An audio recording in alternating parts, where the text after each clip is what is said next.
ko da yake yanzu mun yi rashin sa'a mu mutanen ƙarshen zamani Allah ya kawo mu wani zamani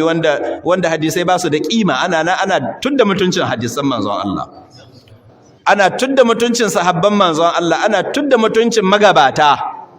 sahabi wani ƙarya yake yi to saura ku yi kocin a ce kuma Bello ya bayyana sahabi wani ƙarya yake yi hikaya ce nake yi ta wasu miyagun mutane ku zama shaida ta don in wani ya ce mallamin ku ya ce ku ce wallahi ƙarya haka bana hukin Allah kake hikaya ce nake ina nuna bacin rai na ga halin da mun ka samu kanmu ciki Allah ka tsamo mu daga cikin wannan hali ya tsare mu daga wannan musiba ta duniya cikin addu'o'in manzon Allah sallallahu alaihi wasallama yana cewa wala taj'al musibatana fi dinina Allah kakka sanya musibar mu ga addinin mu to kaga wannan musiba ce ta addini jama'a a ce hadisan manzon Allah ba su da kima mutum ya zauna bisa kujera irin zaman nan nawa da ni hadisi kaza ƙarya ne hadisi kaza ƙarya ne sahabiwa ne makaryaci shikenan babu wani dalili fa wa iyaka ya nuna shi dan iska ne shikenan haka kwaya ta nuna mai shi iskanci ne ya nuna mai yanzu ya gama da ƴan izala ya gama da ibnu taymiya to yanzu ya kai ga hadisan manzon Allah ya zabi waɗanda yake so ya ƙaryata waɗanda yake so shegantaka yau ta wuce ga su ibnu taymiya yau ta kai ga sahabban manzon Allah kadiba Anas dan Malik jama'a ku diba shekarun da Anas ya gidan manzon Allah fa yau Anas ko laifi yayi mu dai in dai da gaske muke son manzon Allah ai ba ga bakin mu ya kamata a ji laifin Anas ba ko Anas yayi laifi balle mu aure mu bai da laifi ko guda amma ga mutum wai mai iddia'in kariyar manzon Allah yake yi amma Anas makareci ne wayannan mutane sun ci amanar manzo sun yi kaza to in su Anas sun ci amanar manzo Allah yanzu kai yanzu kai kariyar manzon Allah wa kai da haka nan in dai waɗancan da na yi rayuwa tare da manzo Allah sun ci amana to mu yanzu ba mu da suka ga kowa ba wani wanda zai zo ya ce mana kare manzo Allah ya kai mu yadda in dai su Anas amanar manzo Allah sun kaci kaga wannan musiba ce kuma babba kuma ta fito tsakiyar musulmi kuma musulmi ahlus sunna ahlus sunna ko da yake shi ya ce ba ahlus sunna bane ko ba ahlus sunna bane yace da wuri in kace min dan shi'a ina damuwa to yanzu in kace min dan shi'a ban damuwa yanzu ka ce min ahlus sunna shike damuna don haka ya nuna menene bai fito sarahata ya faɗi ba amma ga mafhumin wannan magana ta shi me zamu fahimta cewa dan shi'a ne shi'a yake yi to don Allah kai dan shi'a me hada ka da littafan mu kuma na sunna tunda dai da kai sunnar yanzu ka ce ka bari don Allah koma can shi'a na da littafai ko ba su da kawa Allah ka kawo mana littafan mu ka tai can ka samu shi akai ta karatun abinka amma indai ana bada zaman lafiya to waɗannan su ana shugabannin mu ne sayyidina Umar sayyidina Abubakar sayyidina Uthman Abi Huraira Aisha Hafsa da duk sahabban manzon Allah jagororin mu ne wanda yace ya ci mutuncin su gaba gare mu to wallahi bai bada zauna lafiya ba wallahi bai bada zauna lafiya ba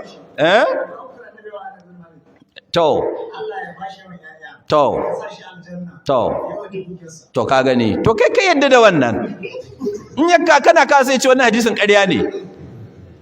ne sai yayi rantsuwa annabi bai faɗi haka nan ba da kai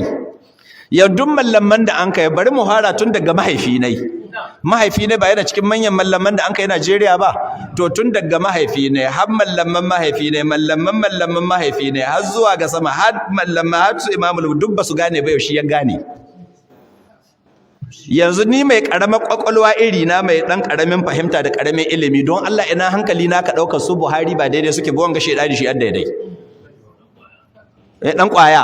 wanda gane wani ya turo min ina da shi ga WhatsApp yace wai ko mallam mutumin nan baya shaye yace wanda ya tako nan zamu kwantar da mu yanka shi aikin mu hankali ne cikin masallaci kiristoci ka iskan manzon Allah su yi muƙabala da manzon Allah sai bai taba cewa yanka wani ba to kai kace za ku yanka shi don haka wannan addini yake ko dan ta'adda ne abinda ya kamata a yi mai hukuncin yan ta'adda wannan ta'addanci ne cewa zamu yankawa ne wanda ya zo nan zamu yanka kuma shi ke cewa a zo kuma kace in wanda duk yadda ya tako nan za ku yanka shi za ku har nuna yadda zai yanka yake yi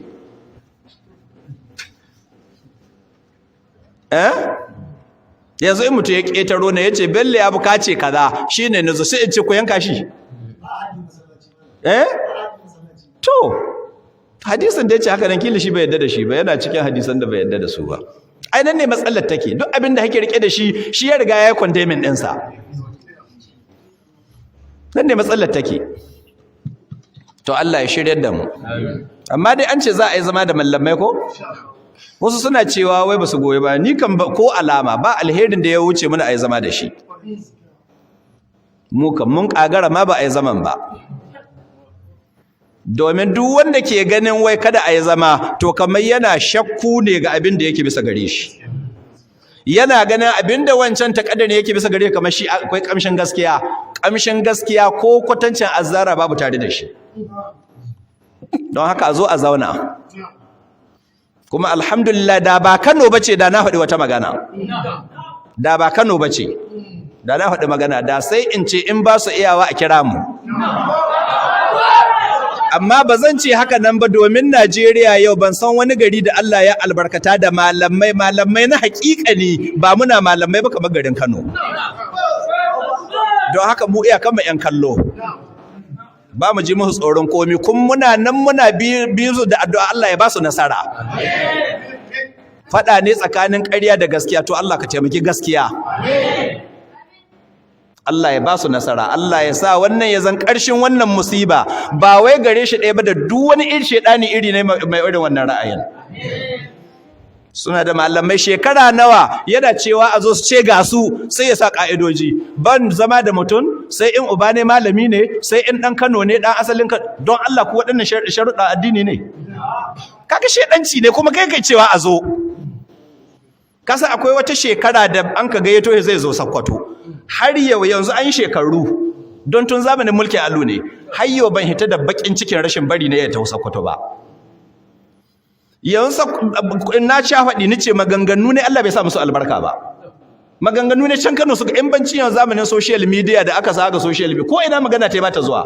Don hakan ga mafi yawan mutanen Sokoto suna ne ma in ka ambata sai an ce wane ne shi.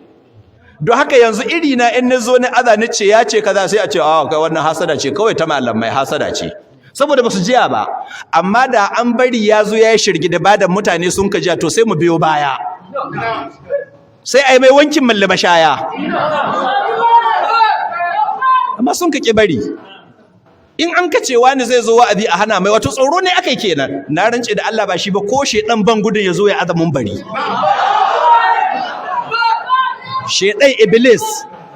ban gudun ya azamin bari Sokoto wallahi. In ya kare sai a biyo baya Allah lalata abin da yace. Sai a bashi amsa. Amma yanzu in lokacin nan in kace ya ce kaza ya ce in bancin yanzu abin ya sun ka budu kowa ya jiya sai a ce ƙarya ce kake yi mishi tunda su ba su jiya ba. Shi yasa ne so kwarai lokacin nan ka san lokacin nan an yi ta cewa ai tare da shi nake saboda sun da ni a bari ya zo. Shi din mi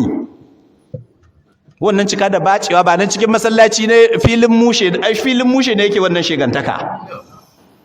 Yara matasa sabbin jini sabbin karatu guda nawa na aika mai takardar gayyata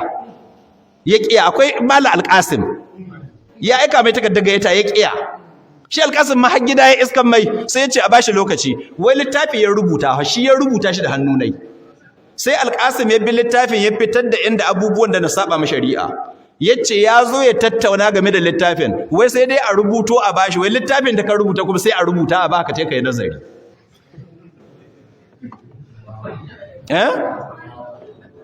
Ya koma aika gayyata sai Dr. Rabi'u Rijal Lemu kanin Dr. Sani Umar Rijal Lemu yace gani,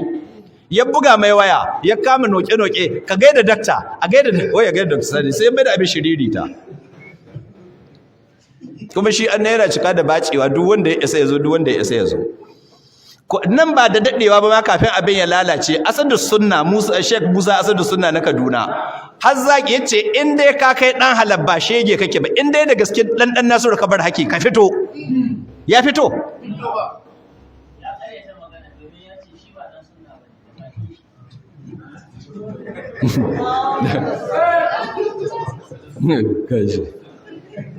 to ba dan Nasiru ka bar bane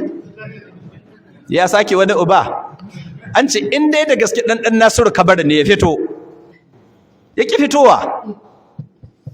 to yanzu dai gwamnati za ta hissai don haka magana wai ka ai muƙabala ba ta taso ba sai an yi ta kaji ya fito da duk abin da yake gani na shubuhohi a bashi amsa amma kuma ya sani yanzu shi ba ahli sunna bane don haka a yi mai ahir daga sukan magabatanmu na ahli sunna da littattafanmu don shi wannan in bai bari ba wannan ba karatu za a yi ba wannan hanyar da ya bi ita za mu bi don muna iya binta kaji to Allah ya shirya